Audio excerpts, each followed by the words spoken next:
So tonight's going to work. We're going to have Dominic, who's got a lot of information for us about benefits, and also kind of access to work and all those other things. We have Nikki, who's an expert parent. She's going to talk to you about her experiences supporting her two adult children. And we have we have Ian, who's come to do a presentation about lasting power of attorney and what he set up for his son. And then three amazing mentors. Two are here now. Naki's joining us later, and they're just going to chat with us about their experiences and pass on their kind of hints and tips and life hacks. So hopefully we'll leave this evening feeling a little bit more informed of how we can support our children kind of become more financially independent. So over to you, Dominic. Thank you for joining us. If you'd like to introduce yourself and let everyone know kind of your role, and I will be quiet. Okay, yes, thank you very much. And good evening, everybody. Yes, my name is Dominic Milne. I work with RNIB as a legal rights officer. I have done for about 5 or 6 years now, nearly 6 years. And I work within that. What I do is I actually train an awful lot of advice workers on benefits, the kind of benefits principally that blind and partially sighted people need, and people who are disabled generally. And that includes all the disability benefits and the means tested benefits and a few others as well. I do a lot of training. I also do a lot of policy work, and I spend a bit of time trying to convince parliamentarians what they should be doing differently, and heading up campaign work here and there with different things. What I'm going to talk about tonight is I'm hopefully going to cover all the bases that are the most important. Benefits are massively complicated. I'm sure anybody will tell you who's trying to tackle the system in any way. What I'll do is I'll try and keep it basic, and I'll try and put across the most important things that I think you need to know, and the kind of things that you need to take with you as you're trying to get benefits and you're trying to move into things. I'll also talk a bit about access to work as well, which isn't really a massive subject of mine, but I do have knowledge on access to work, and I do work with our team work with a lot of people who are claiming it, and one or two are having problems with it.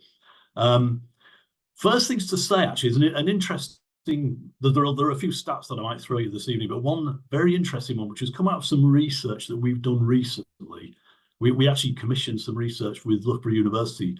And they went around and they did a lot of work talking to blind and partially sighted people, and they discovered that a very, very high percentage have never claimed a disability benefit, remarkably high. Now, I can't give you the exact percentage because we're actually supposed to be, it's embargoed until we release it on ITV in about 4 weeks' time, apparently. But I can promise you it's a very high percentage. And there's a lot of reasons for that. One of the main ones is a lack of knowledge of the system. Another one, and one of the big ones is, well, there are two of the big ones. One is that the information is often not accessible in a way that makes it easy for you. And the third one is the whole thing is it's so daunting that people are often put off by it, or they're too proud to make a claim. There's a whole combination of those. Sometimes it's more than, people have more than one of those things. Now, this is really important because the disability benefits that you can get, and the principal one that we'll probably talk about here is PIP, because that's the one that you can get between the age of 16 up until pension age. It's really, really key. The extra costs of being disabled are really high. The other research that we've had a part in with other organisations have shown that the actual average extra cost every month of being disabled is £983, which is an awful lot of money. And obviously that's different for different people, but it's a very, very big amount of money. And even if you're on the maximum amount of PIP, you're not going to be getting quite that anyway. So it's really, really important that you get all the help that you can. And what tends to happen is that over the years, the disability living allowance was the benefit for everybody, and PIP came in 10 years ago now, 11 years, it was 2013. And what happens when you're 16 is that you can continue to claim DLA till that point, and then you have to claim PIP. Now, PIP is a bit of a, it's a difficult benefit to claim. I hear so many stories. I even heard some just before I've started talking today from people on the panel here about people claiming or not claiming, being turned down when they shouldn't have been turned down, having to challenge to get it. all these things are really important, and I'm gonna cover each of those things. But what I'll do initially is I'll give you an overview of what PIP does, or what the things that it covers. It has two aspects. One is daily living. So they have two rates of daily living. So if you need help with your daily living, then that's one element of it. The other one is mobility, and that once again has two elements. Now the daily living one looks at it kind of runs through a number of different processes that you have to that ought to cover each person each day, and that includes preparing food for yourself, taking nutrition, dressing and undressing, bathing, and showering and drying yourself afterwards, managing your money, reading, socializing with people. They cover all these things, and in each one you can get points. Now, the big problem is with PIP, as I'm sure many of you may have experienced in your time, is that they tend to underscore what people can do. They tend to underestimate what people can do. You need to get 8 points for an award of the standard rate of the standard rate of the daily living. You need to get 12 points to get an enhanced rate. It's amazing how often people fall short of those point marks, and it's amazing how often people don't get what they should be getting, which is one of the reasons for the statistic that I mentioned earlier about people not getting the benefit they should be getting. But also what it means is that the DWP, they get the decisions wrong a lot. And if you don't challenge, you often won't get what you should be getting. The statistics on challenges and successful claims for people who challenge are really, really high. And one of the major reasons why people don't get what they should, well, there are a number of reasons. The form is long and complicated. It's difficult to deal with. It's particularly difficult to deal with if you've got sight loss. You probably have to get somebody to help you with it. It's not often, they're trying to make it more accessible. There's an online version now which they're rolling out nationally, but it'll take quite a while before the whole process can be done online. It's tricky. It takes a long time, and in each sort of page of the form, you've got to give details about your condition, and that's not easy because you've got to look at all the worst things about it. Well, you've got to look at your difficulties, and you've got to try and isolate your difficulties and describe them, and that it can be really, really difficult for people. It's a tricky thing, but one thing that people don't realize, and they ought to make this clearer with PIP. If, for example, they talk about, can you prepare a main meal for yourself? Can you chop and peel vegetables? It doesn't just mean, can you chop and peel vegetables? Because they have this, there's a regulation within PIP that not many people know about, Regulation 4A. And what that does is it says it's not just about your ability to do something, to do the task they're asking. It's about your ability to do it as regularly as is required, so safely, to an acceptable standard, and within a reasonable time limit. Now, within a reasonable time limit is interesting because if something takes you twice as long as it would somebody who didn't have your condition, you should be ticking that you can't do it. You can put tick that you're not able to do it. Now, not many people will do, because many people will manage those tasks and they'll look at the thing, they'll look at the question, they'll say, can you do this? Can you chop and peel vegetables? Whatever it might be, can you dress or undress? Can you manage using buttons, etc.? They'll tick the box and say, well, yeah, I can do that because I do it. But it might take you a really long time, or you might get it wrong when you're doing it, or you might spill things or cut your fingers when you're chopping. All these things really matter, and all those little details are incredibly key, because without those, you're likely to be underscored. Somebody will make a decision who's never met you. They'll be in another room somewhere. You never will meet them. A decision maker will look and say, well, no, they're fine. They've said they can do this. One of the other major problems with it is that they have assessments which are flawed, is the polite way of putting it. The assessors who they use to assess PIP often aren't expert in the area that they're assessing somebody in somebody's primary condition. So you may get somebody assessing your sight loss, and they may have no real background in that. A decent example of this would be, I'll give a quick case that I dealt with. Somebody had been turned down for PIP. They got 0 points. They'd They challenged it and they got 0 points. They went to appeal, and they actually managed to get 0 points there because the appeal didn't really do a very good job. And then it came to me, and I appealed the appeal, if you like, because that's what I do. I do sort of the tribunal work. They agreed with me that the decision was a bit flawed. I went back to a tribunal with them, and there was a doctor on the panel, quite by chance, who knew about sight loss. And within 15 minutes of the tribunal, this was 3 years later, by the way, he gave him the maximum awards for the next 15 years. And now that guy could have been given that at the outset if somebody had known about his condition. So these are the kinds of things that can go wrong, and you can, providing you challenge, you're going to be in with a very, very decent chance of getting an award, but not many people do because it's a lengthy, tricky process, difficult to deal with. But I would strongly, strongly recommend anybody who has any doubts about making a claim for PIP to make one. It may be that you're already on DLA. I heard an example earlier of somebody who'd been on DLA. They got to 16 because you get sent a letter when you're approaching 16 and they'll tell you to make a claim for PIP. And if you make that claim for PIP before you're 16, providing you make it, your DLA will actually carry on until you get a decision. If you don't make that claim, then your DLA will end. Once that claim is in, sometimes you have to push and push to make sure that it's that you get the award that you should. Having said that, what you can do at the outset is make sure you do a really detailed form, give medical evidence where you can, try and make sure you do everything you can to make sure you get a correct, at least a reasonably fair decision in the first instance. But you've always got the option of challenging. You can challenge as long as you do it within a month, and quite often they'll give you longer if you have good reason for not having challenged within a month. You can then pursue it.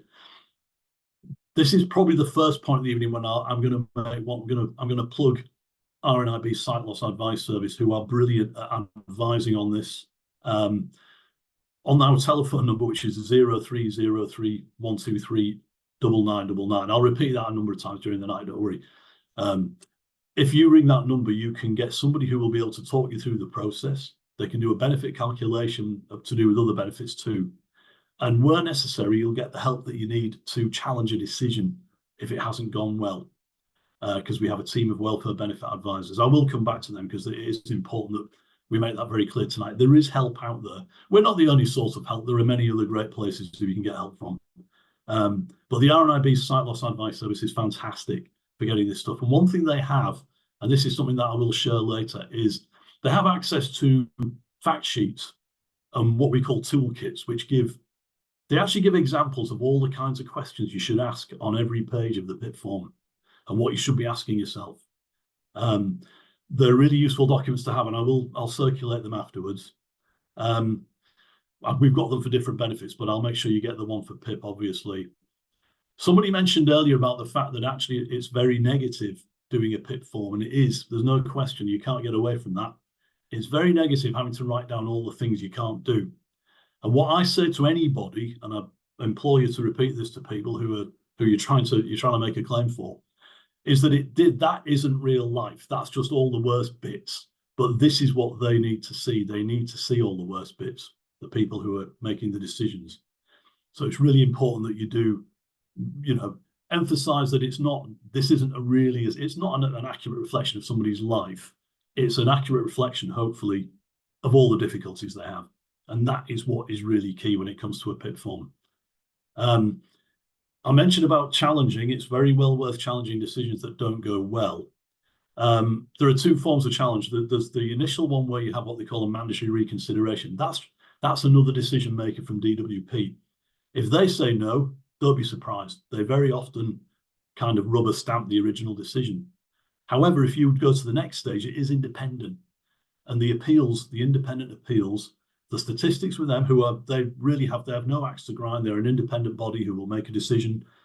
They actually get more time. That you can meet them, you can talk to them either by telephone, or you can meet them in person and do it, or you can do it via video link. You can choose which type of appeal you want.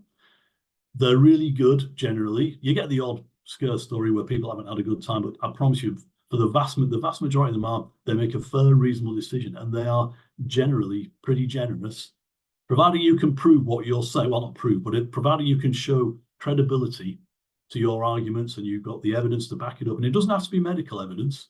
You can have evidence which is just evidence from other people who might know you, of your own experiences. They encourage you to write a diary, perhaps, to make sure that you can give them a good idea of where you're, what kinds of difficulties you have and how long things take.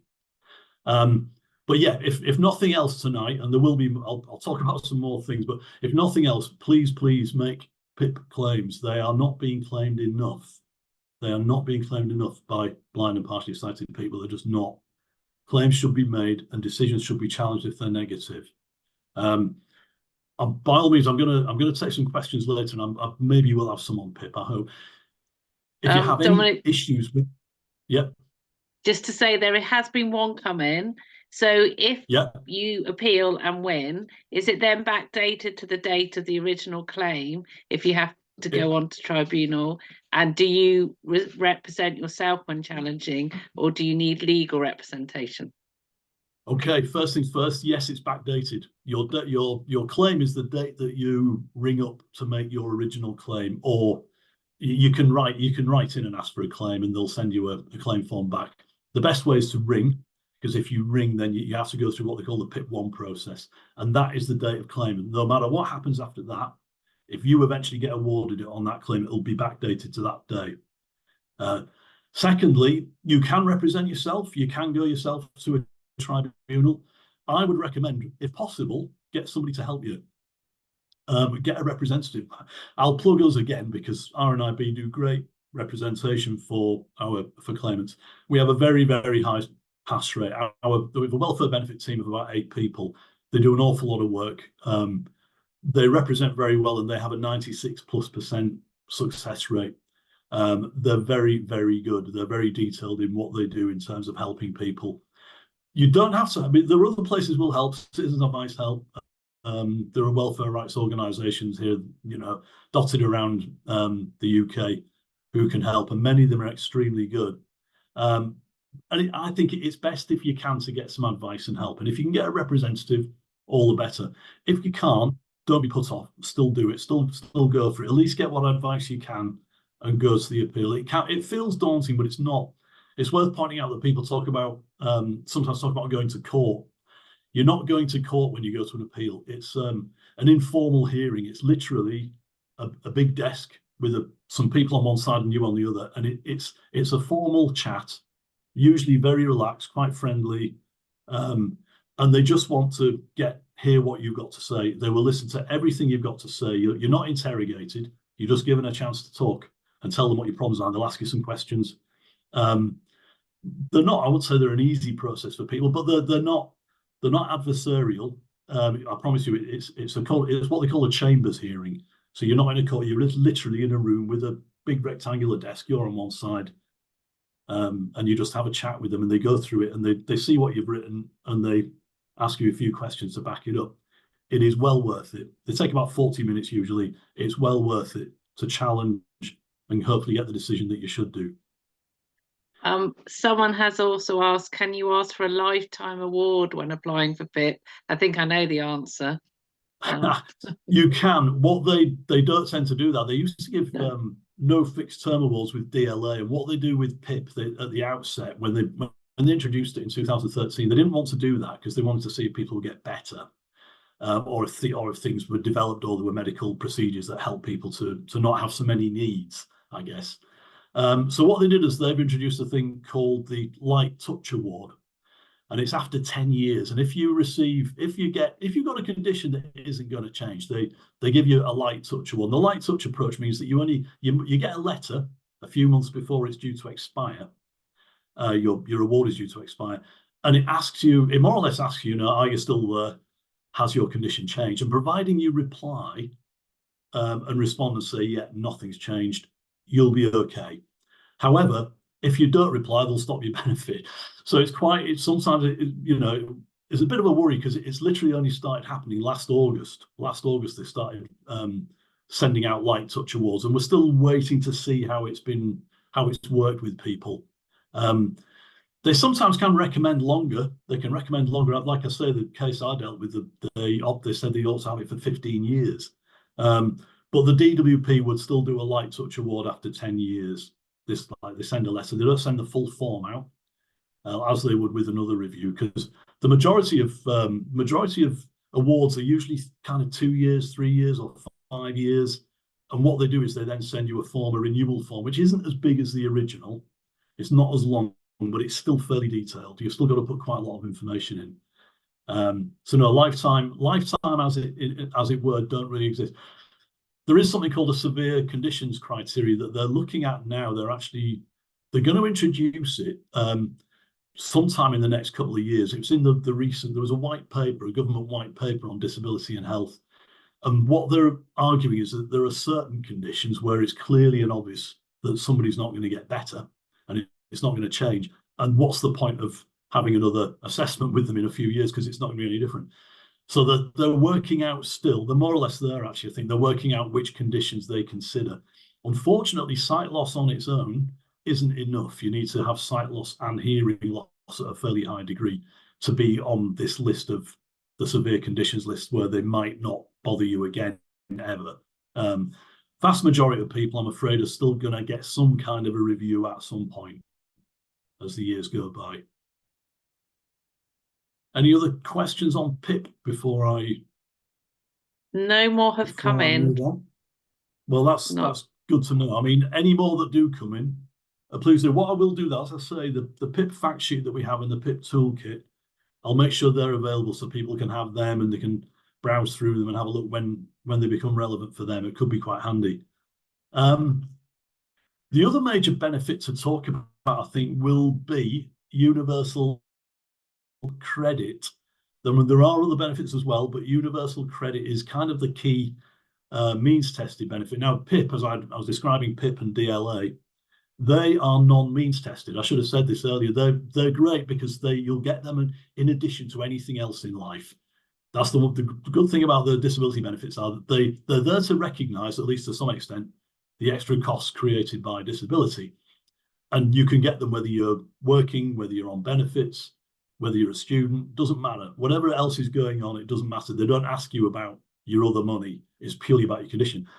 The key benefit that you would look at in terms of means testing, which means that basically if you haven't got enough money to live on and you need benefit to top it up and give yourself more money to live on, is universal credit. It has been for a few years, and it's replacing employment and support allowance, job seekers allowance, income support, housing benefit, and the 2 tax credits, child tax credit and working tax credit. All those are being gradually replaced. And within a few years, all those benefits will have disappeared, and everybody who's on a means tested benefit will be getting universal credit. All new claims are universal credit for people, except in there are 1 or 2 instances where you might still be able to claim all the others, but they're so rare it's not worth mentioning. Universal credit is the key benefit. Generally, you can only claim it when you're 18 or over, but there are some circumstances where you can claim it before then, which are basically if you have something called limited capability for work, which I'll come back to in a minute. If you're a carer or responsible for a child when you're between 16 and 18, or if you have a partner who's got a child who also qualifies, or if you're pregnant with only 11 weeks to go before your pregnancy, or you've just had a baby and you're within 15 weeks of that, you can still claim universal credit. So there are some instances. And there's one other which is really key which I might as well mention now, and that is that if you claim, if you're getting PIP, or if you get disability living allowance and then you come across to PIP, what we do now is we encourage people to make a claim for a different benefit called ESA. Now, in fact, I'll tell you what, I'll start with ESA. This will be better. This will be better. ESA, Employment and Support Allowance, it exists only now for people who've paid contributions in the past, and that you wouldn't have been able to do that as a 16 to 18-year-old. However, you can make what they call a credits only claim, and you can do that at 16.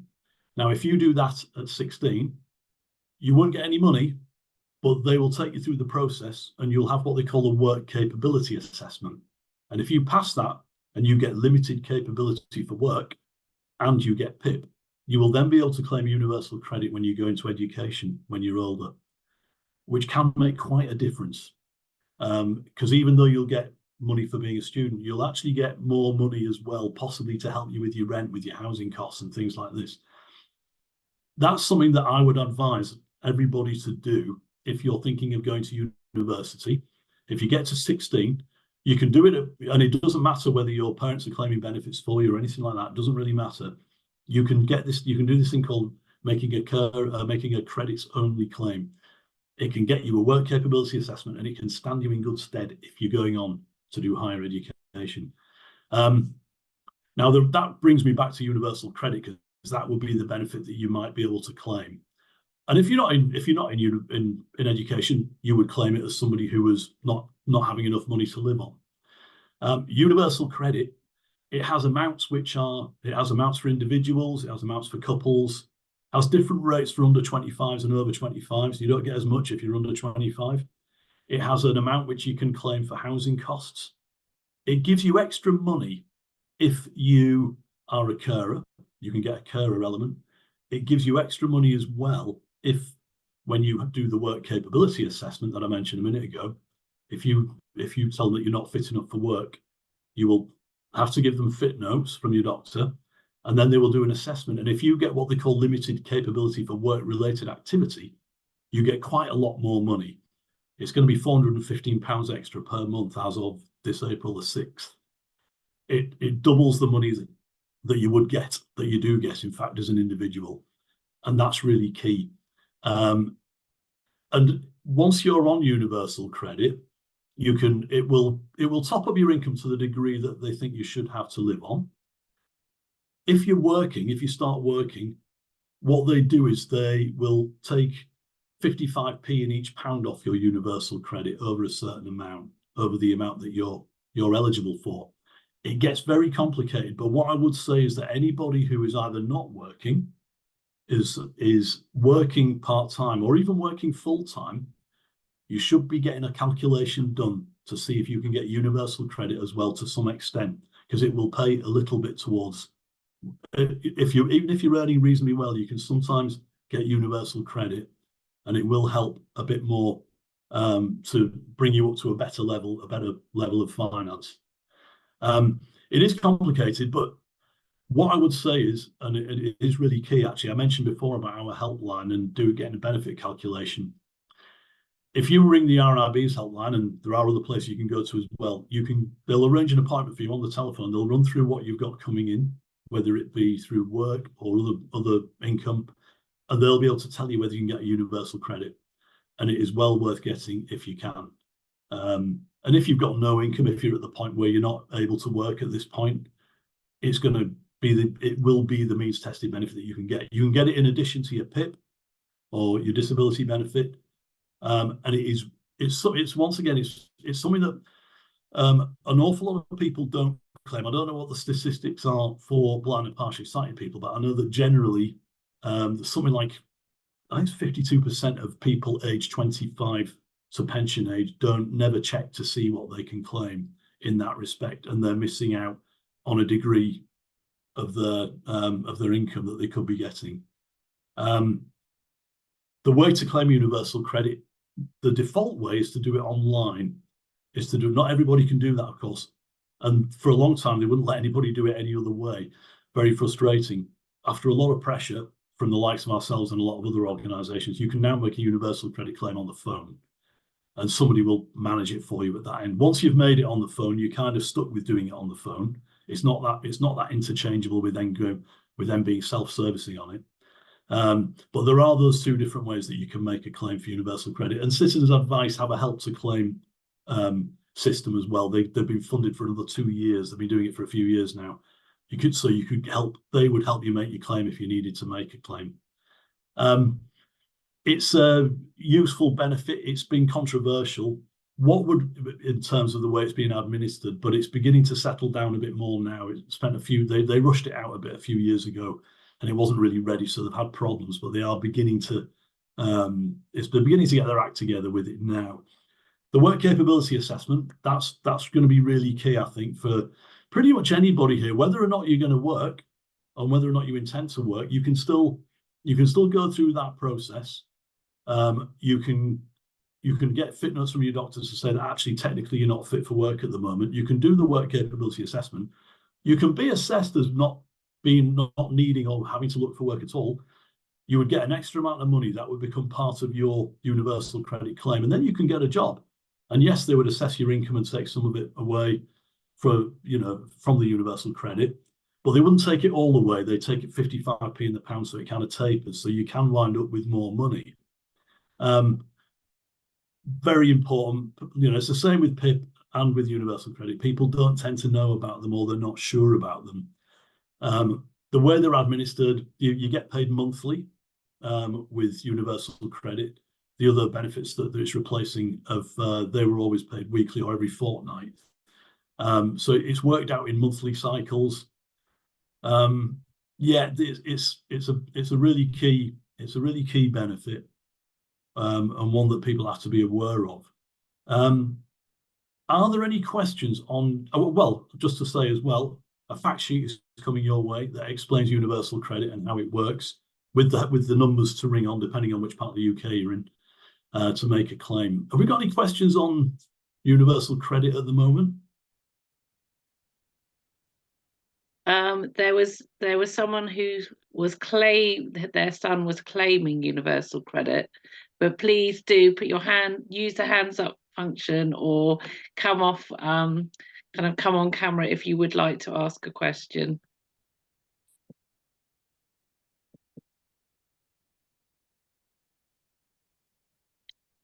Oh yes, sorry. It's Julia. Yeah, my son, we've just recently got universal credit. I did apply online, and then I went to a meeting at the job centre in the school holidays, college holidays. I mean, my son's 19. So, and because of his residential placement, most of his PIP goes to his residential, so he's not left with a lot of money that he can live on himself. So we were funding him. So I did go to the job centre and explain this. And then he got a fit to work note from the doctor saying that he's on a life skills employment course for 2 years. And they said they've signed him off till he finishes his course for 2 years. So then Universal Credit has awarded him money every month. But I also had to fill out a health advisory questionnaire and send in any information, which is quite a lot he's got, with all his diagnoses and consultants and everything, because they're going to check that to see if he's entitled to any more money. Yep. So that's where and I go through online with them, and we haven't met. I'm his appointee, so obviously my son doesn't understand it or anything like that. So there's no way he could do it himself. Sure. So literally, I just tried it, and it obviously they've awarded him money, which he goes into his account. So it gives him that confidence now to go out and buy things himself and learn how to do that as part of his life skills. And it's his money, it's not ours, it's his to spend and his to manage. So it's all part of that learning. So we got there. We did power of attorney as well, for his finances and his health, and we did that through Mencat. Okay, that's good. Yeah, really good. So we didn't go through a lawyer, because the lawyer costs are really expensive. So we did that through Mencat, which I think it worked out something like £80 we paid. It's not too bad, is it? And we filled it all out ourselves. But what I would stress to people is always take a copy of everything you send them, because when you fill those forms out every 3 years, you can go back to what you did 3 years ago, and that's how I've learned over the years. And mostly not many things change that much.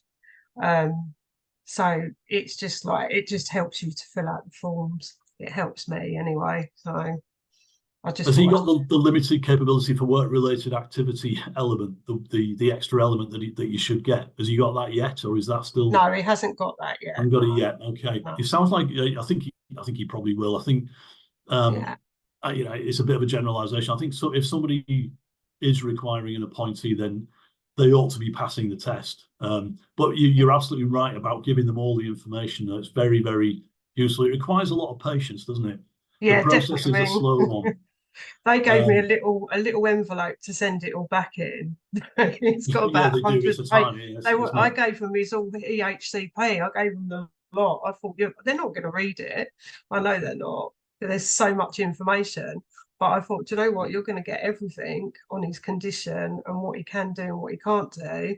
Sure. And I'll be surprised if they actually read all of it. You know, educational psychologist report, everything. You know, there's all mobility. I just sent the whole lot, and they've actually received it. You know, but I doubt. But obviously, when I went to the meeting at the Universal Credit, they was like, "Oh, this is a grey area. We've never come across it before." And I said, well, I know it's been done because I know someone who's in the same condition as my son that's actually got universal credit. So I know you can do it. And it's kind of like the computer says no to them because it's not used to that area. And then they go, oh, we're going to have to review this. But as soon as they got the fit to work note from the GP, they awarded it to him straight away. That's good to know. I mean, I spend a bit of time working and meeting with the assessors, the people who run the assessment companies. There are a few different ones who operate, and they like it. They do like it when you send a lot of info. You know, they're keen on that because it means there's less for them to try and decide for themselves. If you can give them good medical evidence, then that's really going to help.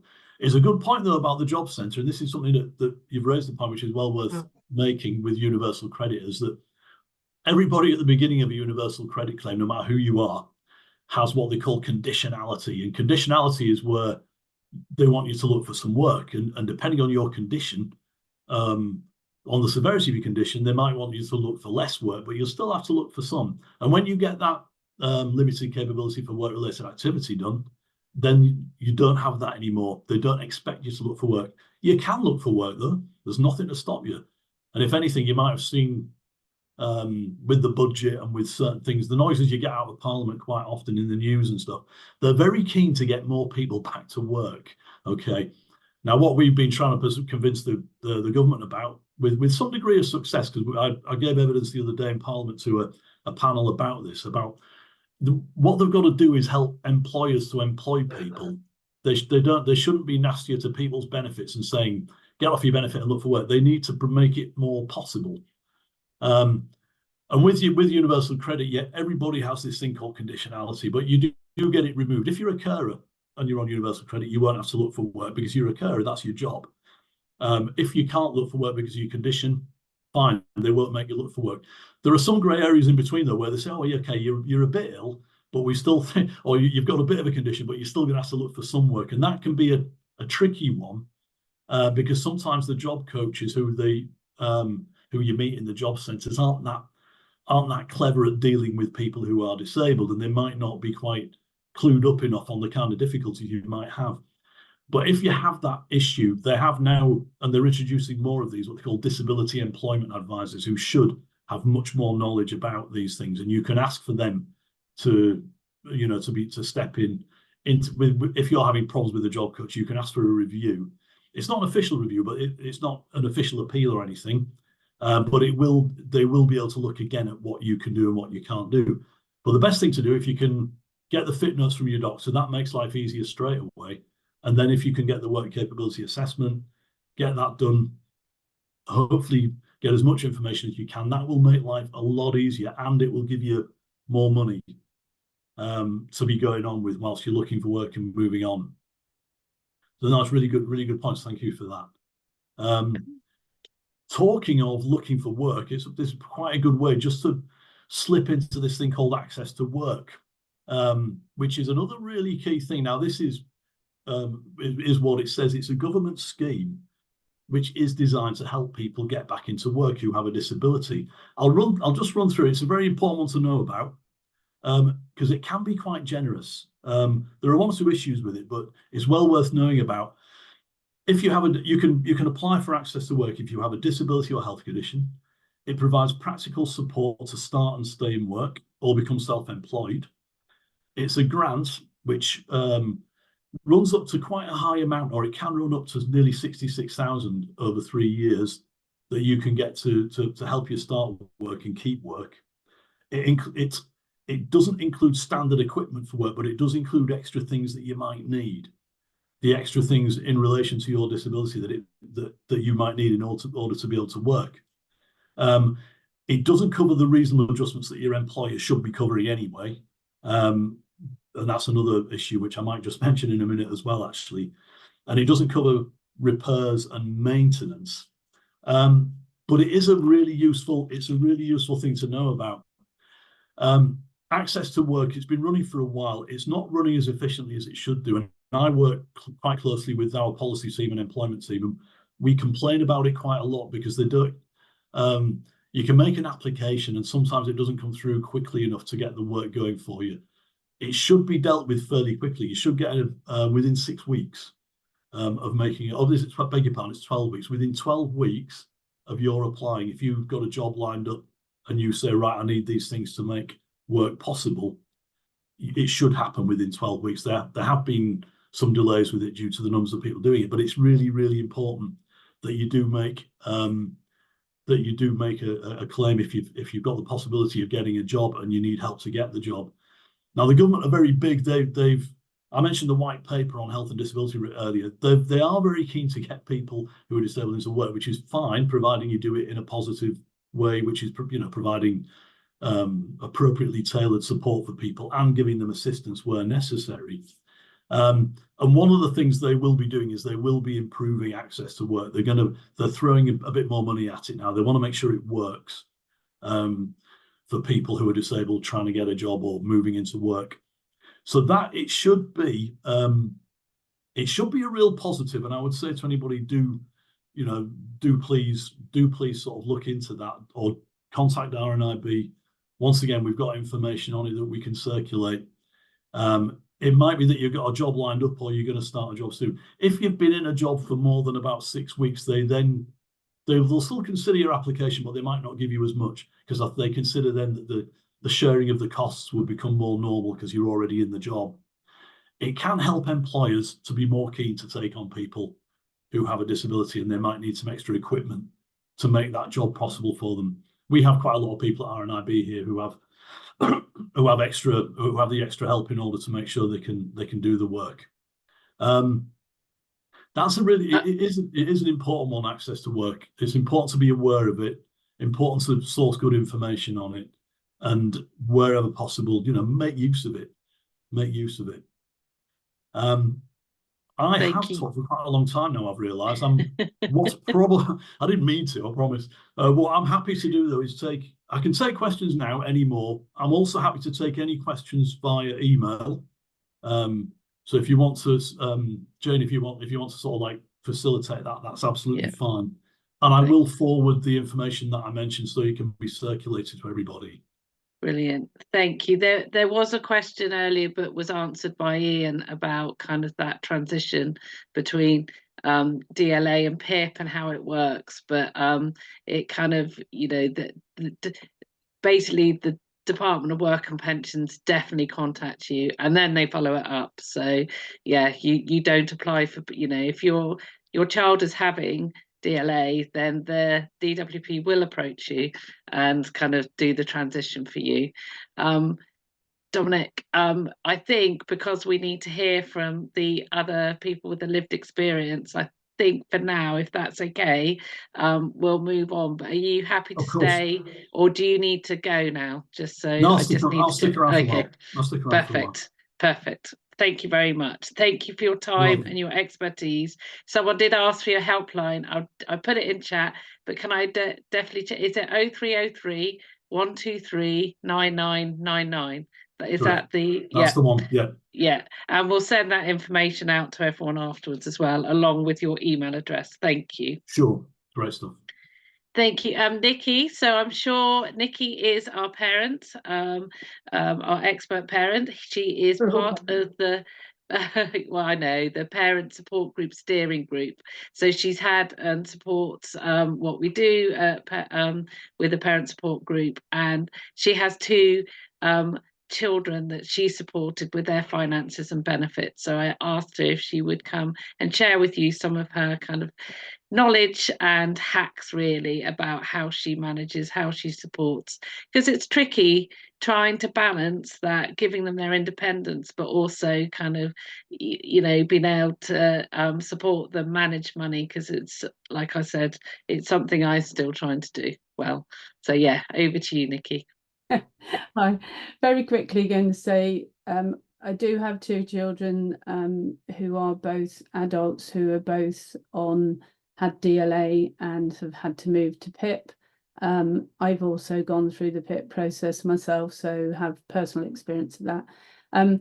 But I also wanted to just say that we're in a position where we have two young people who are no good at sorry, no good isn't a positive way of putting it. Budgeting is not in their normal processing, and they will both admit that budgeting is a major issue for them. However, they do have capacity to make decisions, and so that makes a difference as to the decisions we've made.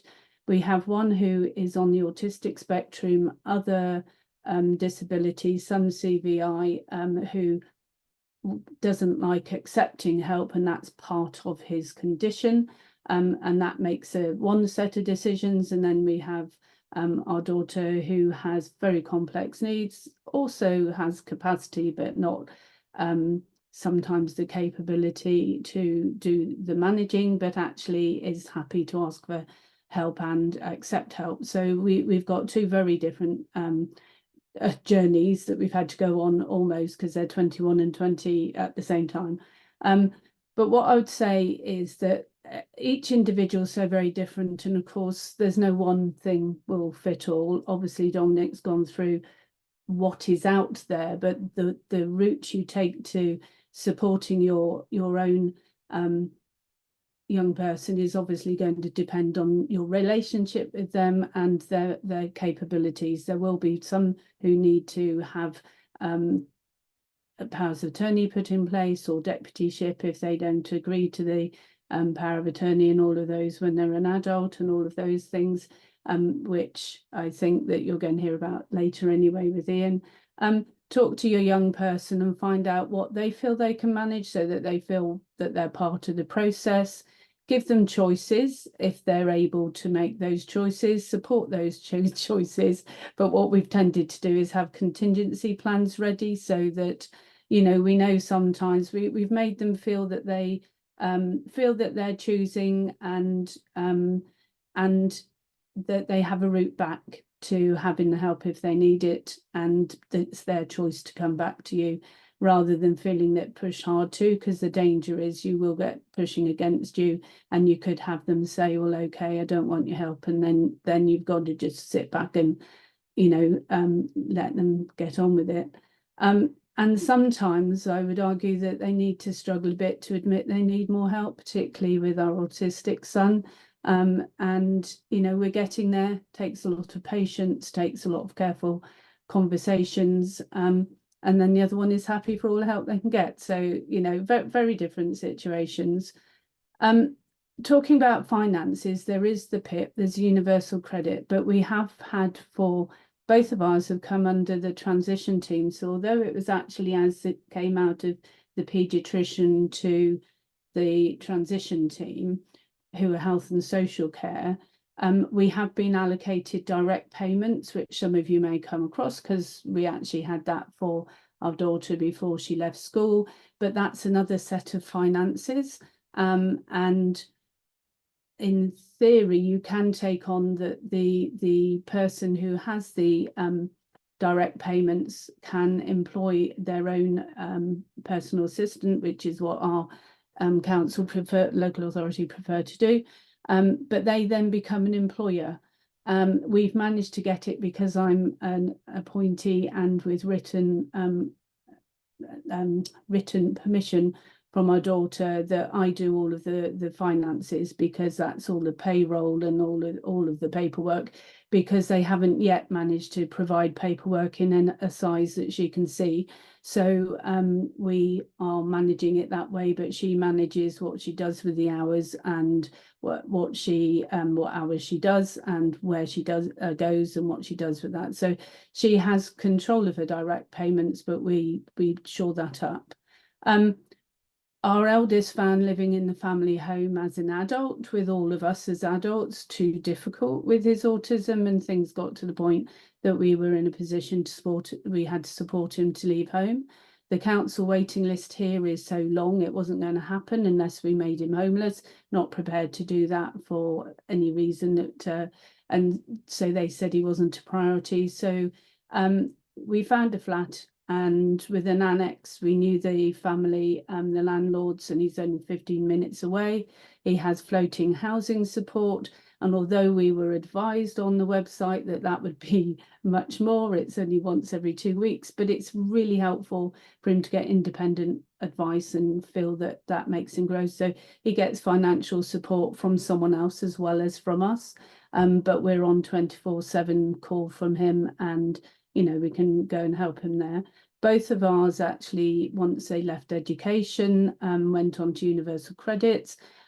We were aware that we needed fit notes, because the first one happened to be on a fit note because of anxiety. So we knew for the second one to do this, but we did have to prime the GP, because it was during COVID, of trying to get hold of fit notes so that you can explain that it was going to create too much anxiety trying to finish education, start work. 3 fit notes, and then they assessed them as both being limited capacity work and related activities.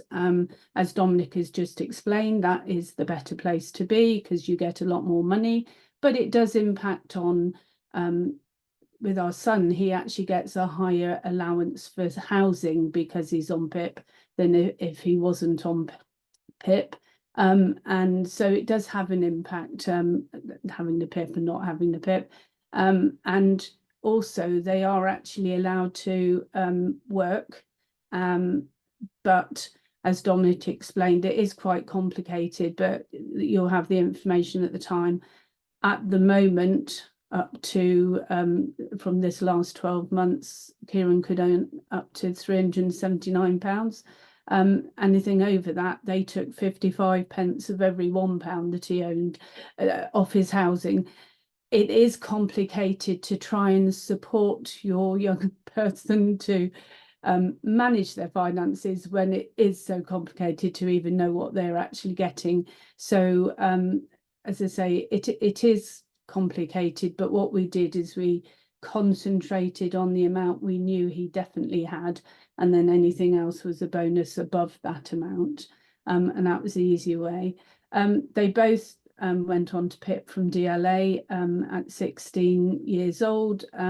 We've had that change wasn't too difficult at the time. We've had problems since, and often something that Dominic has said is about access to work. But what we found is that in our locality, and particularly for a daughter who has ME and is in a wheelchair and the VI, etc., work is quite difficult to come by for the number of hours, and so voluntary work is usually advised.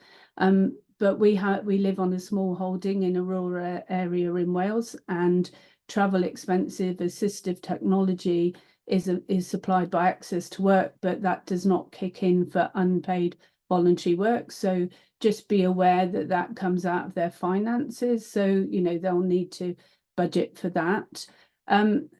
PIP was suddenly taken away from our son, so we've actually had to do quite a high level of financial support, because it's taken us 12 months to go through the whole process of appeal, 4 of those, just because the appeal tribunal kept being sick. But in the end, they've actually given us a higher claim and backdated it 2.5 years and made it for 8 years long. So it was worth going through the process. But we had support from a local agency because our son needed someone one-to-one in face-to-face.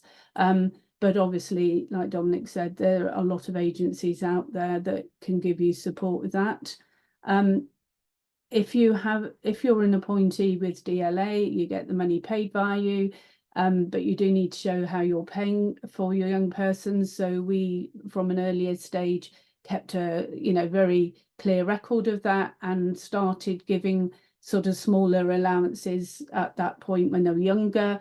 And then when it transferred over to Universal Credit, that's their money now. We've given them the choice to make to use that money and see how they do on that, but support and give advice as they can. And as I say, even for the one who finds that harder, in a way, because he had the PIP taken away and money was so tight with rent, etc., it's made him realise that actually it's really hard, and so he's come back to asking for advice.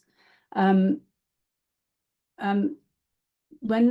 you do you can. The other thing that we didn't realise is that you can actually claim universal credits for your young person can claim universal credits even if they're living at home, and that your income and your savings are not actually included in that. So they get their own income.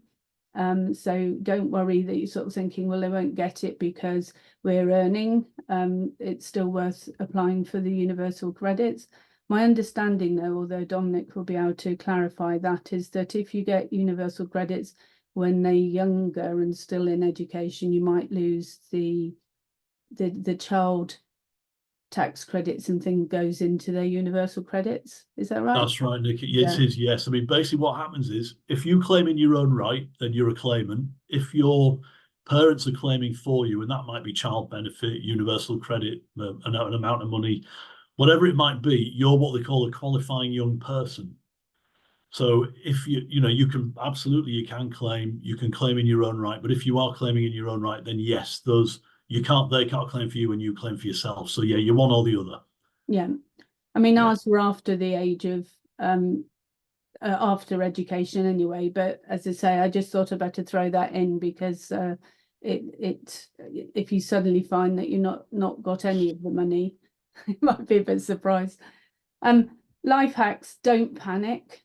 List all the changes for 16 and 18 in advance. Prioritise an action when you can. You can't do it all of the time. There's so much paperwork that sometimes it can be overwhelming for them, overwhelming for you. So it needs to be, give yourself a break and also just plan it so that you're just giving a little bit at a time to them, because we found that it was too much to give them everything all at once. So go onto the sport website and they can find out what you need for a disabled young person.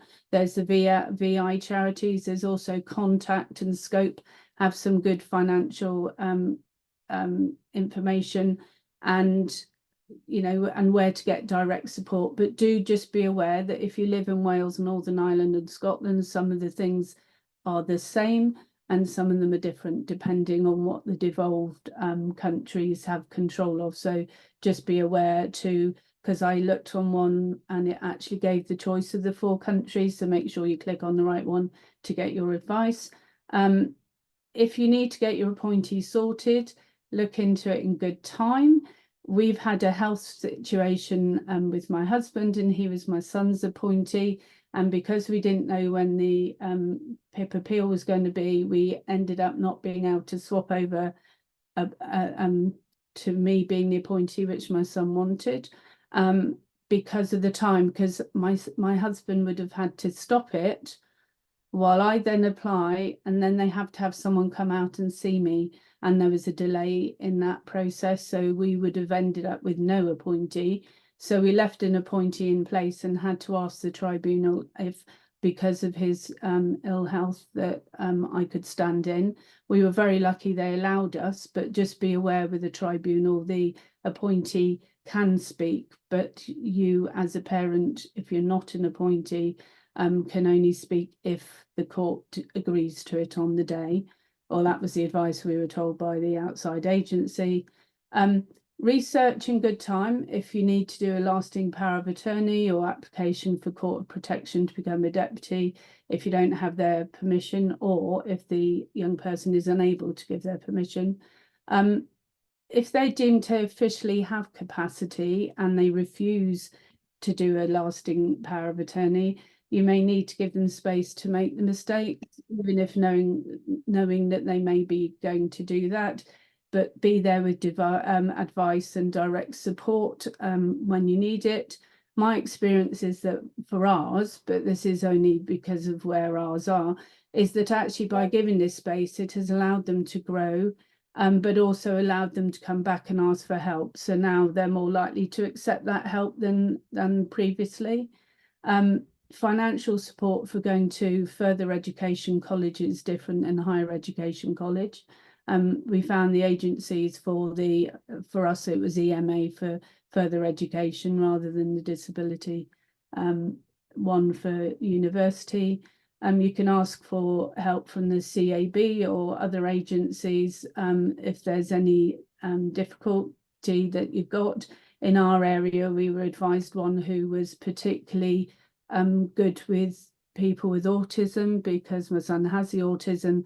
Turned out that the person actually had done extensive studies in autism, and they were able to draw out for him how to explain how things made him feel, as well as what he could do. Because as Dominic has just pointed out, there are a lot of things of what you can do, but with things about anxiety and all of those things, it's also about how it makes you feel, and that can have an impact on how many points that you get for each of the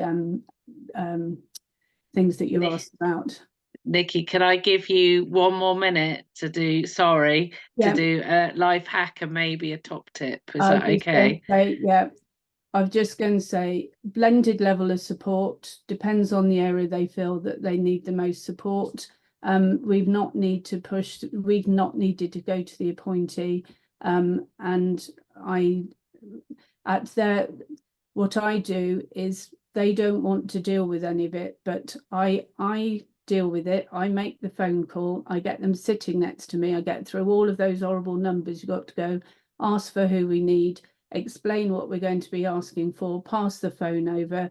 They say I give permission for me as my parent to speak to you, and that's been okay for all of the situations we dealt with, except for one where it had to be written permission, and they've done that too, so that's fine.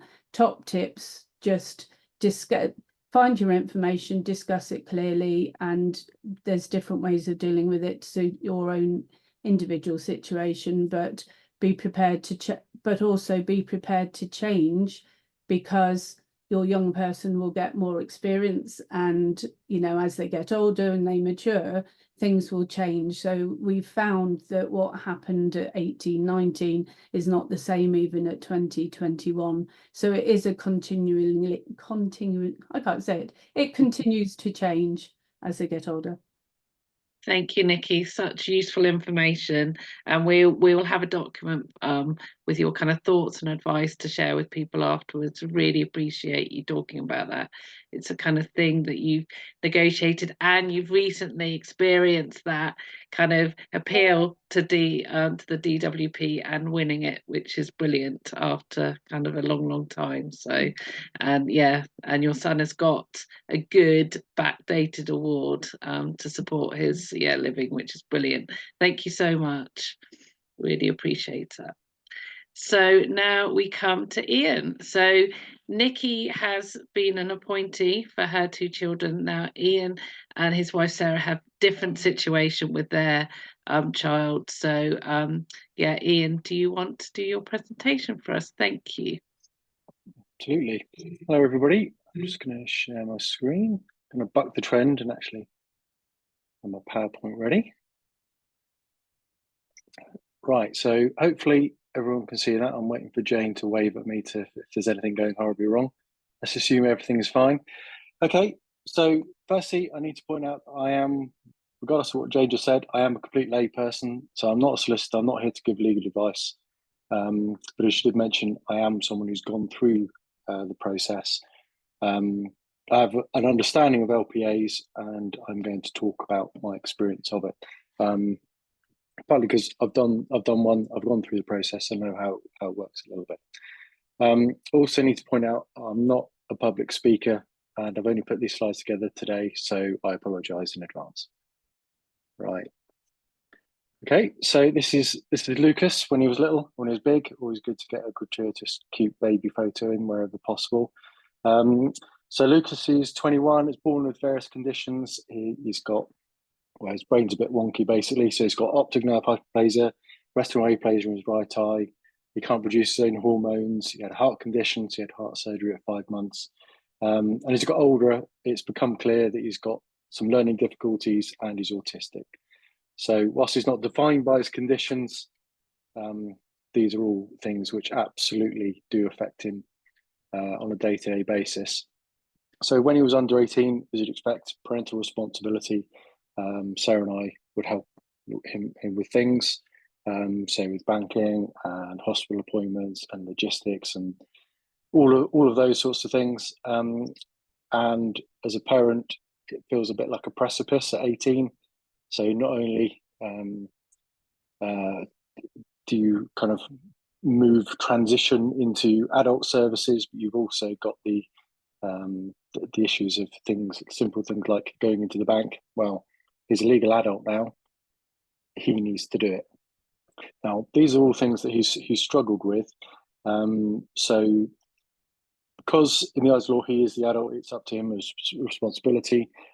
Sarah and I then started looking into getting a lasting power of attorney, or an LPA. There are actually two types of LPAs. So health and welfare, so allows you to make decisions about your daily routine medical care if they lose mental capacity. So this isn't something you would use on a daily basis. I will point out, I did work in a bank, and I think someone will be talking later about banking. If you go into a bank asking to withdraw money for the person you're looking after, and you only have a health and welfare LPA, they will not give you the money. So you need to have a property and financial affairs LPA. So this is the one that enables you, or rather enables your attorney to handle your financial matters. So that's managing your bank accounts, paying bills, collecting benefits. I will point out this is separate to an appointee. So just because you have power of attorney doesn't necessarily mean you are an appointee. But I suppose it might potentially smooth that if there's any kind of issues in the future. But it also means you are acting essentially as that person. So you can go in and, well, if you wanted to or able to, you could sell property, you could do the day-to-day banking, you can get the online banking set up in your name. And you don't have to have the person's permission every single time.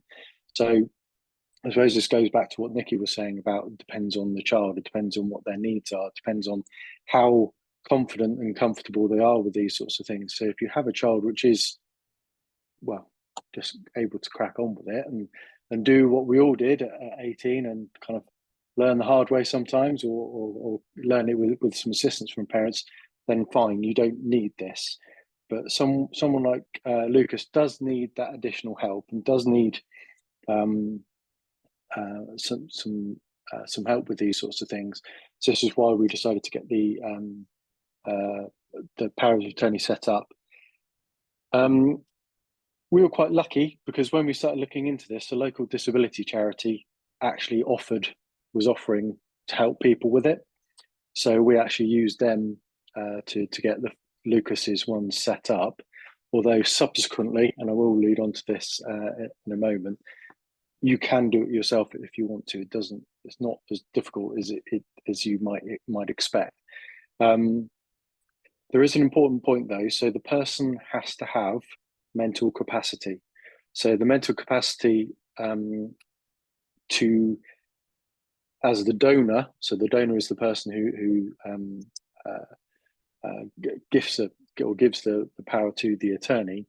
They need to have the capacity to be able to give the to give that power of attorney. Now, it seems like it's a little bit of a grey area because you say, well, Lucas can't deal with the day-to-day running of a bank account. but he also has the capacity to know that he can't and doesn't want to deal with the day-to-day running of his bank account. So for us, it was very much a case of, well, with the charity's help, explaining to him what it all meant. I suppose in terms that he can understand, and explaining that it's almost like carrying on that parental responsibility. So when you set up a bank account when the kid is young, or person is little, you act as a trustee on the bank account. Similar to that, I suppose, you are able to make those decisions and open the account and do those sorts of things. So it's like a continuation of being mum and dad and doing what you would do as a parent anyway. So he was then okay and comfortable with us doing that.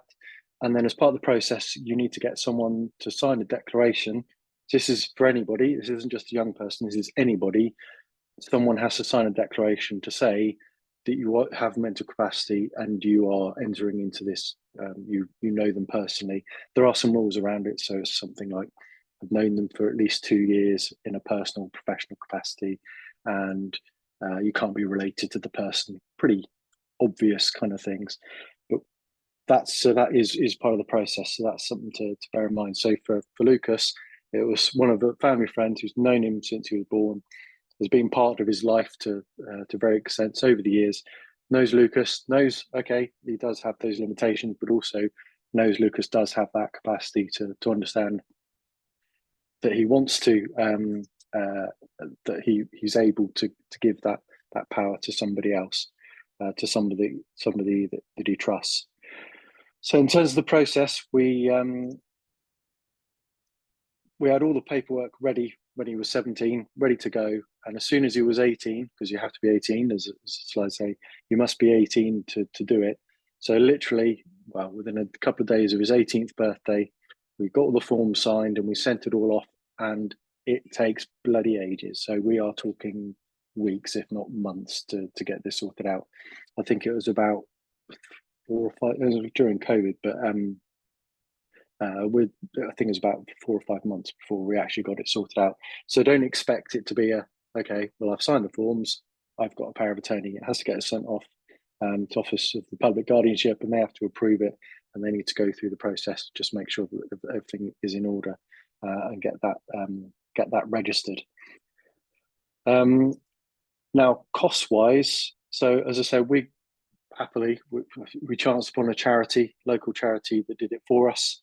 You do have to pay a fee for registering each power of attorney. So there are 2.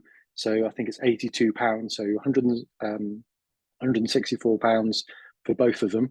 So even if you were to get it done yourself or a charity to do it, you've still got to pay that. Now, again, linking into what Dominic and what I was saying, if you're on certain benefits, so for example, I think universal credit, I think if you have universal credit, then you can be exempt from it or get a discount on it. So again, when you're filling out the forms, it does explain that in there when you need to pay it. We did speak to her, because after Lucas had done it, we decided that actually, Sarah and I, this is a good idea. We should probably do this in case one of us is rendered mentally incapable in the future. We need to look after things for each other. So we spoke to a solicitor, and it was 650 quid. And I thought, okay, that's not too bad, but I'm going to see how it works and see if I can do it myself. So I'm conscious that we haven't got lots and lots of time for me to go through the full application, but I thought I'd just kind of show you the basics. So there's a URL there. You can just search for power of attorney, making a lasting power of attorney. And as long as you go to the .gov website, it will look like this, and it'll give you lots of information about it on there. If you scroll down from this page, then there's a big green button saying Start Now. And when you click that one, it takes you to this page. So this is making a lasting power of attorney. There's a hyperlink about halfway down, so I'm sure screen readers can access this as well. So guidance to making an LPA. So that creates a pop-up with a huge glossary of terms and goes through the whole process, beginning to end, what you need and how you need to complete it. Then you set up an LPA account. So I have an LPA account. So this is what it looks like. So once you're in there, you've got this is effectively a dashboard. So this has your LPAs. So this is a screenshot, but further down from here is all the LPAs that I've done. So effectively there's 4 for me and Sarah. Lucas's I've linked into it as well, and you can administer, for want of a better word, and make sure everything is in order on this dashboard here. The big green button there, so start now. I'd suggest that you do a bit of a dry run. So if you're not sure whether to get legal advice, or if you've got a complicated situation, you probably should get legal advice. If you think it's probably straightforward, and actually you just want to be a child, or they want it for you to have power of attorney, or for you and your partner, or whoever, I suggest just giving it a dry run and giving it a go. What happens is it takes you through basically the form. So you put start now, and you can also reuse details. So if you've put something in, so you've put your details in, and then you say your partner's details, you can go in again and say, I want to use the same details, but for the other power of attorney, and then you can use it again and say, actually, I want the same thing, but switched around. So you can use the previous ones as a template, which makes it a lot quicker as well. If you know what you're doing and know what the answers are going to be, you could do it in 10 minutes or so. But bear in mind, there are certain questions that it throws up. So, for example, it will say something like, okay, if you're facing end of life treatment and you're unable to do it, do you give the other person permission to do the do not resuscitate? Horrible things like that. So these are all questions which you need to think of. So who's going to be your attorney? Do you want a backup attorney? So, for example, my sister-in-law is our backup attorney. So they're not registered as the attorney, but they can be if the actual attorney is unable to do it. You've also got wishes that you can note in there. You can also say, well, I want 3 attorneys and they all have to agree. Or you could say, I want 3 attorneys, but one of them, you don't need all 3 consensus to do it. So that's like a logistical question, I suppose. So all of this goes through, like with help boxes, through the application. What do you want to do? How does it work? Then once you've done that, it literally prints off a PDF document of the actual power of attorney, and then you sign it. So you do need to sign it. You need to get a witness, and you need to get that declaration signed as well. So you do need to be careful, because everyone has to sign it in the right places and sign it in the right order and put the addresses in the right place and things like that. Which is why I suggest you do a bit of a dry run with it to make sure everything looks correct when you've done it. And also when it does throw up those odd questions, well, I don't know, do I want 1 person or 3 people? You'll know what to expect. Once you've done that, you then fill out the form or it gives you the form rather. It's all signed, it's all done. You send it to the Office of Public Guardianship, and then in umpteen months later, they'll then write to you saying, yes, it's been registered. Once you've got it, it is a document, so you need to keep that safe, but you can also ask for a code. So lots of banks and building societies will have a code that they will accept. So instead of having to send the original document out to the bank, you can just speak to them and say, here is the code. And they, again, gives them access to the copy of, to like a secure copy of the power of attorney. So you don't then have to worry about sending documents off left, right and centre, assuming that the bank is happy with that. But yes, again, that all sits below this page on the dashboard. Thank you, Ian. I And just think that's it.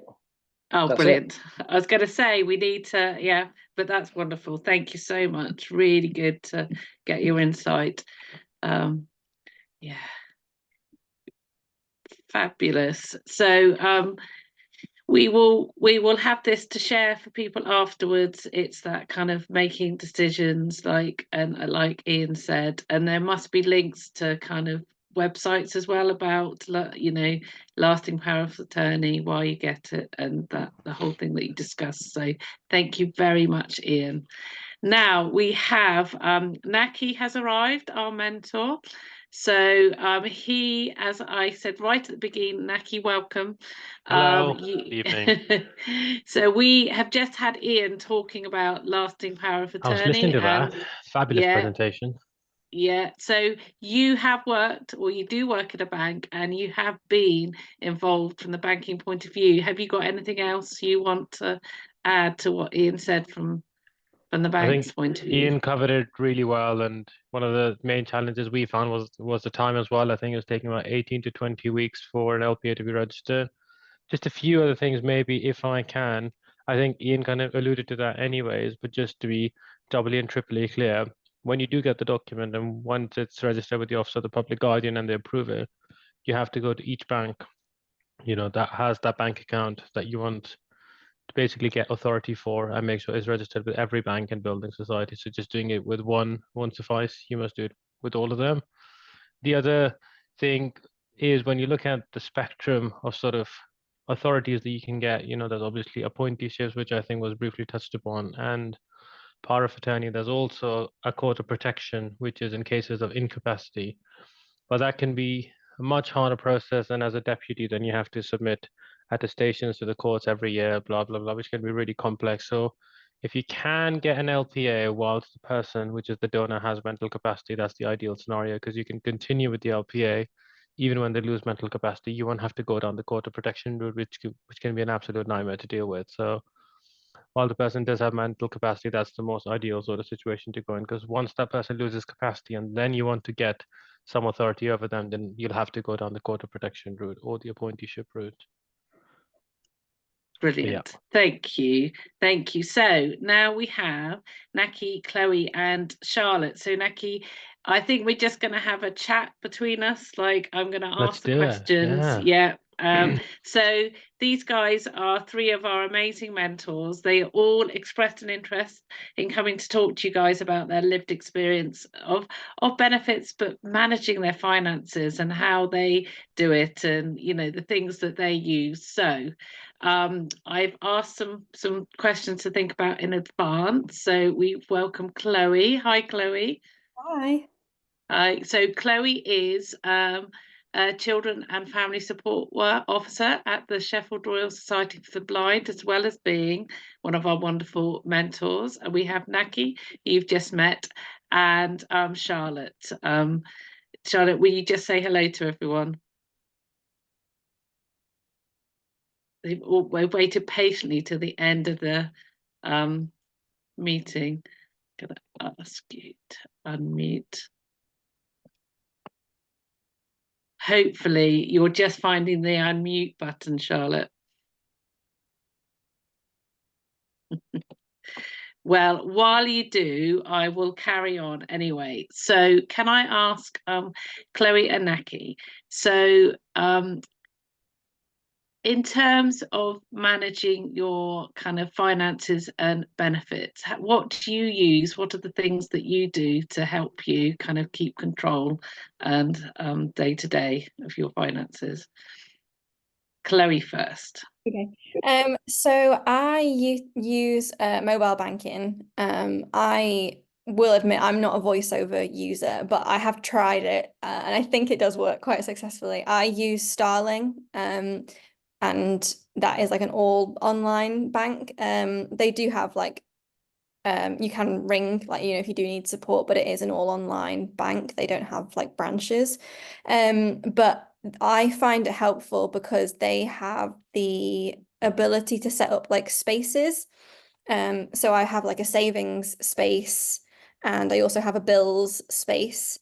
So what I do is when I get my wages, so like today I got paid today, so I immediately will put my wage into my bills space. And then I have direct debit set up for like my council tax, my water, my gas, electric, whatever. And you can set it so that the money comes directly out of that space. So I don't have to like do anything really. I just let it come out. And then I know that whatever I have left is for, leisure and whatever else. And I think that's really helpful because then I can, at the end of the month, I will put whatever I've got left over into my savings space. So it kind of just like moves through a process, I suppose, of like it starts in the bills space and then I can use whatever I've got left and then it moves into savings. So then it kind of keeps me on track. And I have started using as well since like because I moved out on my own last month.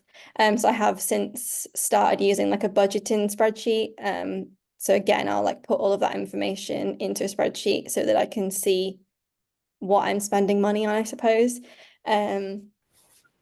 Yeah, I think that's the main thing. And having calendars, reminders of like when things are are due to come out. Because I also have ADHD, so I have no chance of remembering it without like a million different reminders. That's such a good tip. Thank you. Naki, how about you? Yeah, so I think some of it is very similar to Chloe as well. So I use mobile banking as well. So just into the context, so I'm completely blind. I've got congenital glaucoma, so I don't use any magnification because I can't. I just use screen reading technology, so VoiceOver, for example, or JAWS. And a lot of the mobile banking apps are generally accessible.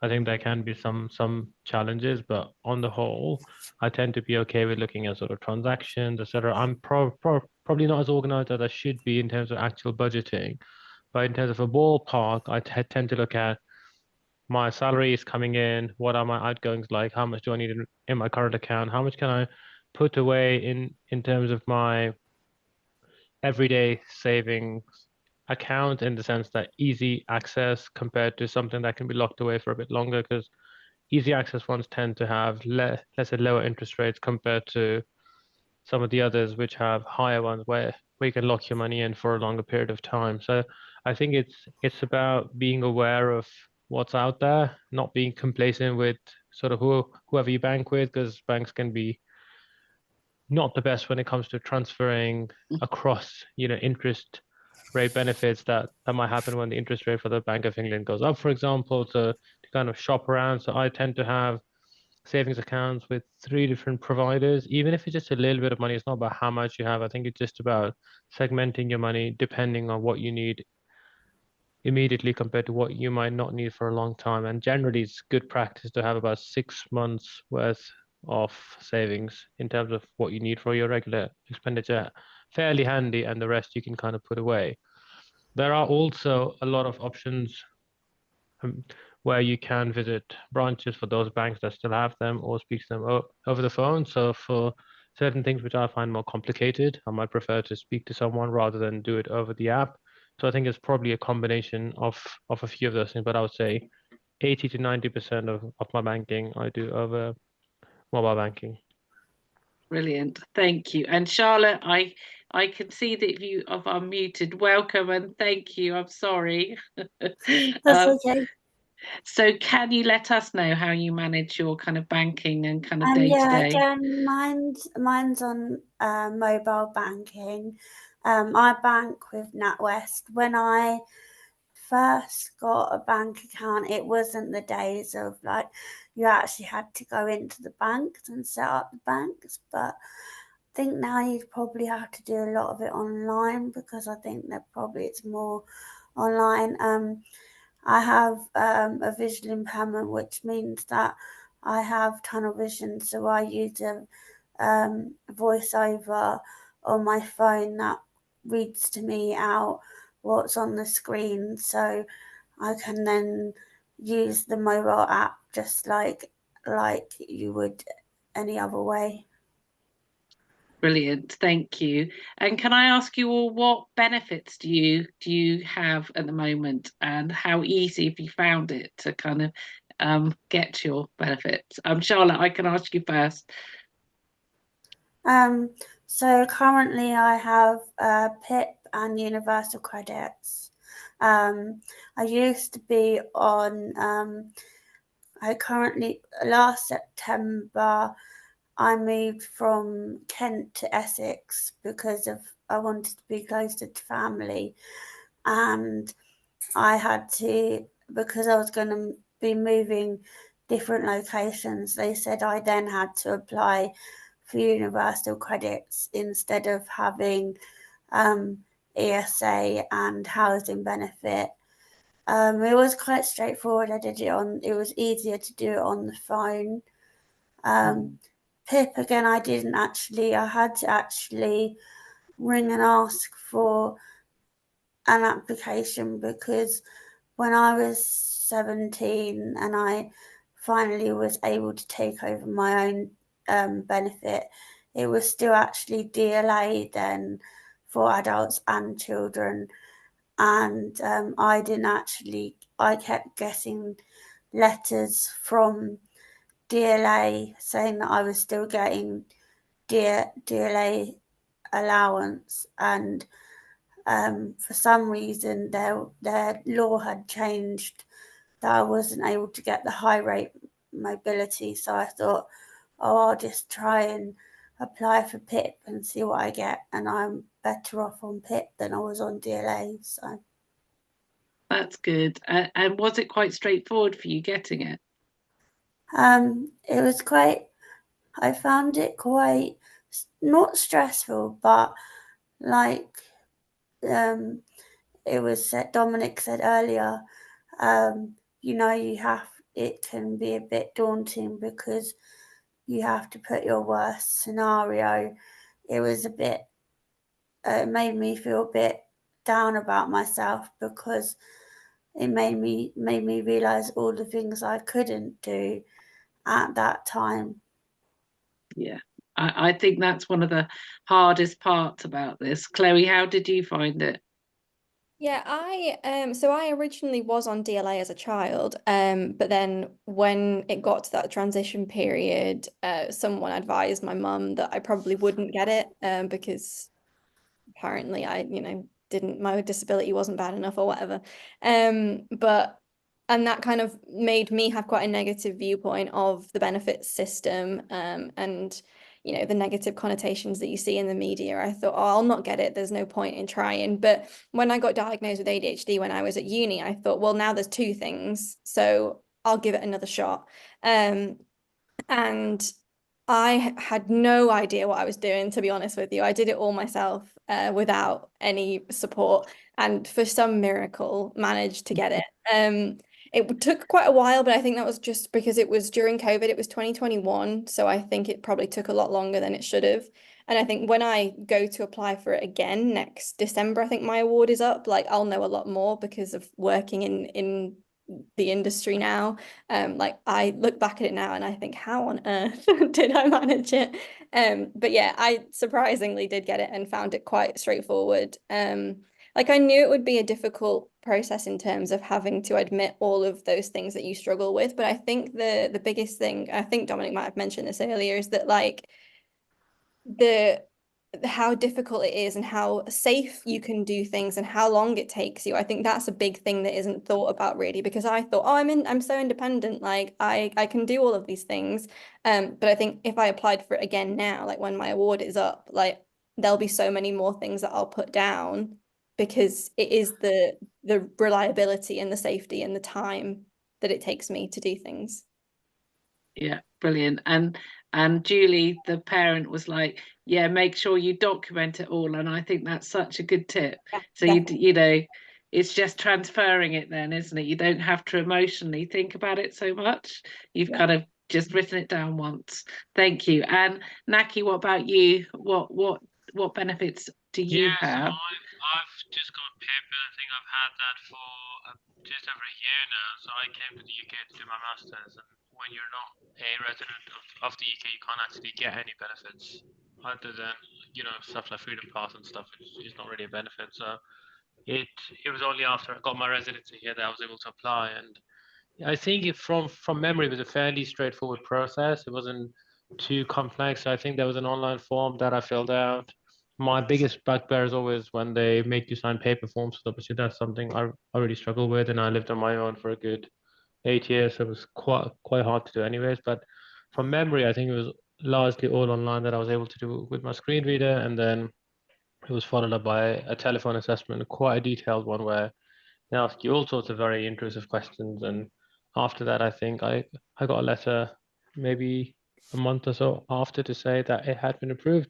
So I think it was fairly straightforward. And I think what people sometimes don't realize is what an incredible help that can be, just in terms of putting you at ease, which is the whole purpose of all of this, in terms of if a particular route is quite complex, like there's a regular route which I do now, which isn't that far, but via public transport it would take about 45 minutes compared to 10 minutes in a cab, and I wouldn't be willing to spend that money all the time because it all adds up. But just having access to PIP just makes you feel like, it's fine, because that's something that you're entitled to. And if it makes your life much easier, why would you not do that? So it's definitely been fabulous and something that I'm quite grateful for. Thank you. So it'd be good if you're happy just to pass on kind of some life hacks in terms of what you think parents should know in terms of the support they can give their young people as they go into kind of becoming financially more independent. I think quite often it's our fear that is kind of bigger than, so anything that you can do to reassure us and kind of give us some hacks for our kids would be great. So Chloe, would you like to give some of yours? So I would say a big one would be to not have not pass on a negative viewpoint of benefits. I think that was a big barrier for me, and that to teach your children that it's okay to be on benefits and to access grants, support, whatever it might be, and to make sure that your child is getting what they're entitled to. If you're registered severely sight impaired as opposed to sight impaired, there are things that open up as a result. So I think making sure that you're getting the correct benefits that you can. In terms of actual managing finances, I suppose knowing that you can get all of your bills and things in whatever format is beneficial for you. I get all of mine in large print, and I'm on the priority services register for the water and gas and electric and that kind of thing. So if there's ever any issues, they know that I'm a priority.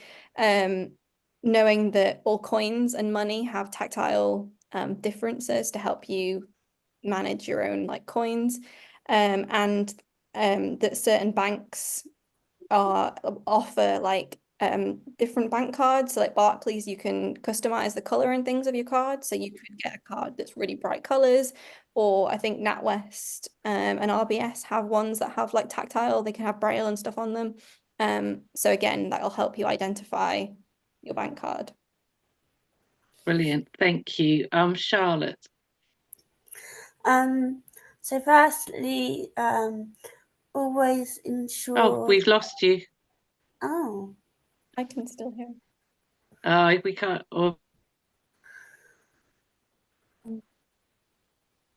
Sorry, hello? I think I froze. I think the Wi-Fi froze then. Yeah, we can still hear Charlotte, Jane. Oh gosh.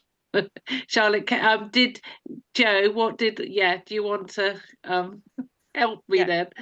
Yeah, can you speak again, Charlotte, so we can see if we Yeah. can hear you? Yeah. We can hear Michelle. Thank you. Um, Yeah, okay, sorry, Charlotte, what were you saying? So just always make sure that the parent understands that that's their benefit, and make sure that they have the full entitlement to what they want. Ensure that they actually have the entitlement to the money and able to access what they need to access. And yeah, with banking, a really good thing is that a lot of things are on mobile apps, so you can use VoiceOver or magnify it however. As Chloe was saying, with money, on a £10 note, you'll find that there's 2 lots of dots that go downwards on the £10 notes and 3 on the £20 notes. I find that this is a very good way of knowing about that. When I left college, I wanted to live away from my dad, so I decided to go to a a supported living place in Maidstone where I had to organise all of the finances and about direct payments and everything. So, like, just make sure that your children are always involved and have the choices that they want to have.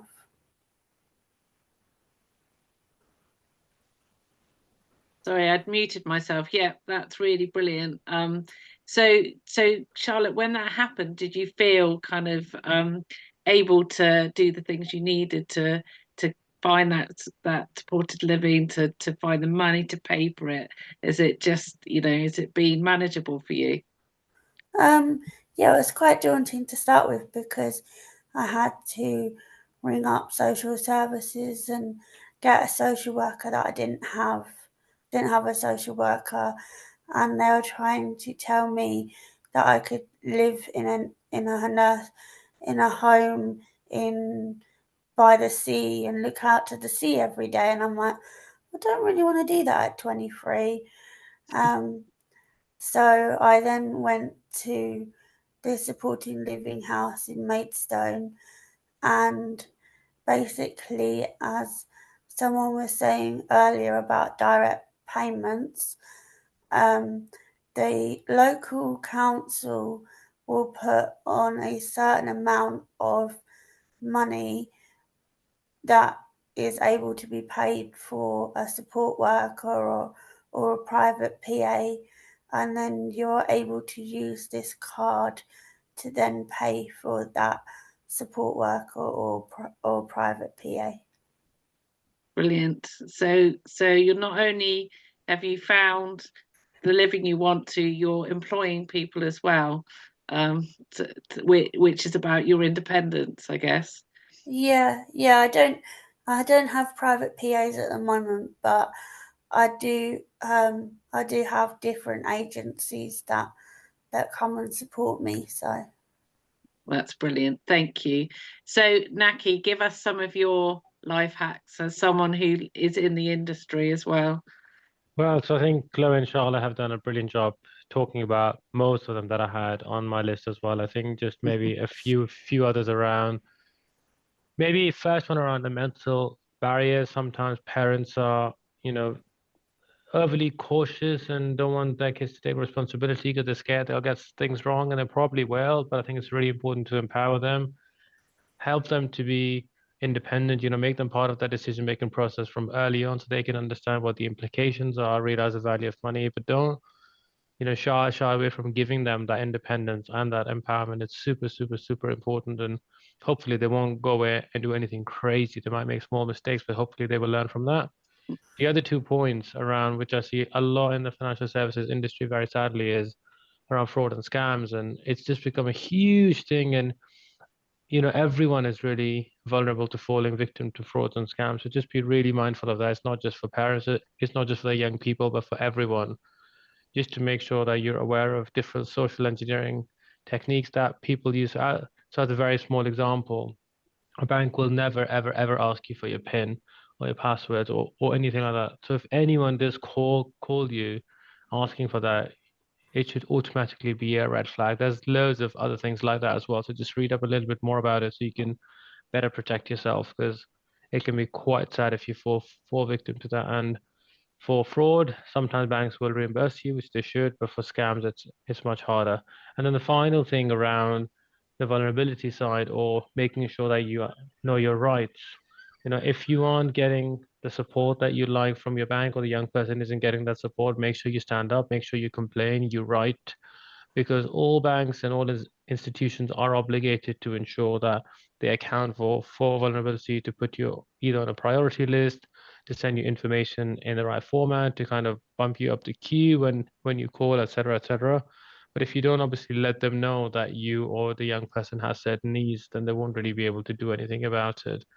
But if they aren't responsive, there's loads of other channels that you can do. For example, the Financial Ombudsman, which is an independent body that you can take your complaint to say that your bank isn't doing enough. So just don't shy away from fighting for your rights and making sure that you're able to be as independent as you possibly can. Thank you. Is that my Wi-Fi again? I can hear you. You have frozen, Jane, but we can still hear you. Joan? Yeah, My we are Wi-Fi. No, you're My- fine. There is a top tip in the chat from Nikki, Jane. So just to make sure your young person gets some form of photo ID for getting bank accounts and as ID evidence for things like job centre, IP appeals and tribunals, etc. So that was a nice tip from Nikki. Brilliant. Thank you. Just want to check, Ian, Dominic and Nikki, is there anything else you'd like to say before kind of we finish? Maybe Dominic first.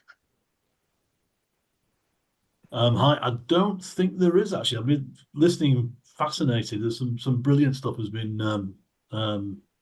brilliant learning curve tonight on all kinds of things, especially the some of the things that Ian's been talking about. And really interesting listening to Chloe and Charlotte and the experiences they've had. They mirror so much what we hear all the time. And they're clearly doing brilliantly well, and they've clawed through all the red tape and the challenges to get what they should get. And it's good to hear Chloe saying that she, you know, next time round, later in the year, whenever it is, when she's got to do it all again, she's going to be that much more prepared. Just make sure people, please, you know, don't be shy about getting help. Get in touch with whoever, whichever organisation. By all means, make it RNIB if you want. We can really help on those things. It'd be really, you know, it'd be great to have more people getting in touch. Thank you. Thank you for inviting me, by the way, and thank you for inviting me. Oh, no, it's our pleasure. I'm sorry that my Wi-Fi is unstable right now. Nikki, have you got anything you'd like to add? Yes, having also been disabled from a young age, I have found the benefits always to be enabling. And although you have to think of all of the disability whilst you do the form, just think of the money that you and finances you get enabling yourself. So think of it as a positive thing. One thing I forgot to put on my notes also is that Rihanna has got an advocate or an advocacy service, and it can help you if you're finding it difficult getting people, the local authority who do the direct payments, to do things in large print or whatever means you need, that you can get someone else to also support you, you know, making sure that your rights are met with that sort of thing. Brilliant, thank you. And Ian, anything else about your thoughts? Oh, I can't hear you. What's that? Oh, I think you're on mute, Ian. Can you hear me now? Yeah. My AirPods died at a critical moment, then just wiggled in my ear. Yeah, I want to say thank you to Chloe, actually. I thought what she was saying is fantastic advice for literally everybody, and I think she should be touring schools teaching life skills to young people, never mind just the VI. And also I'd recommend that anyone has a look at the website for power of attorney, because I think most people should be considering getting a power of attorney, and it's probably easier than you think, and you can do it, most of it yourself. So just have a play with the website. Brilliant, thank you. Yeah, thank you so much everyone for contributing. Chloe, Charlotte, Naki, you're such great advocates for the mentoring scheme.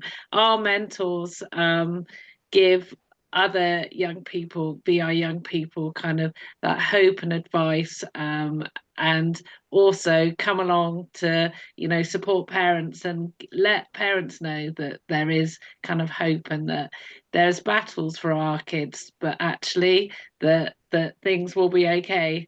And to remind us, as Naki quite, you know, eloquently said, that we need to let them make their mistakes. And, you know, yeah, that is such an important message too. So thank you all. Oh, there's another message. I'll just check that it's they just thank you so much for the speakers. Really fantastic advice and life stories. I agree. You've all earned whatever you want to go and drink now, a cup of tea or yes, so yes, thank you. We really do appreciate people that come and take up their time.